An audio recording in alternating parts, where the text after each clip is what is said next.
இது வரைக்கும் தமிழ் காசிப் சேனலை சப்ஸ்கிரைப் பண்ணாதவங்க வீடியோ கீழே இருக்க சப்ஸ்கிரைப் பட்டனை கிளிக் பண்ணி சப்ஸ்கிரைப் பண்ணுங்க. மறக்காம பெல் ஐகானையும் கிளிக் பண்ணுங்க. டெய்லியும் சினிமா கிசுகிசுப்பு வீடியோ உங்களுக்காக காத்துட்டு இருக்கு. நடிகை சாய் பல்லவி பிரேமம் படத்துக்கு அப்புறமா தென்னிந்தியா முழுக்க சாய் பல்லவிக்கு அப்படி ஒரு டிமாண்டுங்க. என் படத்தில் நடிக்கவான்னு தமிழ் தெலுங்கு பக்கம் கூப்பிட்டுட்டே இருந்தாங்க. இதனால சாய் பல்லவி பார்த்தீங்கன்னா பொறுமையாக முக்கியமான கதையாக தேர்ந்தெடுத்து நடிக்க ஆரம்பித்தாங்க.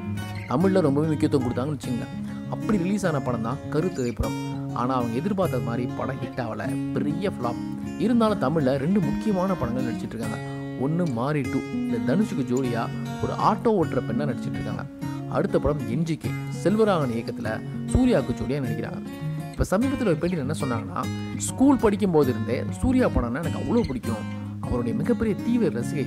ஆனால் அவர் கூடவே ஜோடியாக நடிப்பேன் எனக்கு கனவு கூட எதிர்பார்க்கல. இயக்குனர் என்கிட்ட கதை சொல்லும்போது சூர்யான்னு சொன்னோடனே உடனே ஓகே சொல்லிட்டேன். இருந்தாலும் பார்த்தீங்கன்னா இந்த படத்தில் எனக்கு நல்ல ஒரு ஸ்ட்ராங்கான கேரக்டர் அப்படி சொல்லியிருக்காங்க.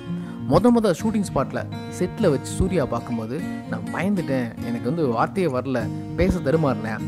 அப்போ சூர்யா சார் தான் என்கிட்ட ரொம்ப இயல்பாக பேசி என்னோடய பயத்தை போக்குனாரு அப்படின்னு சொல்லியிருக்காங்க.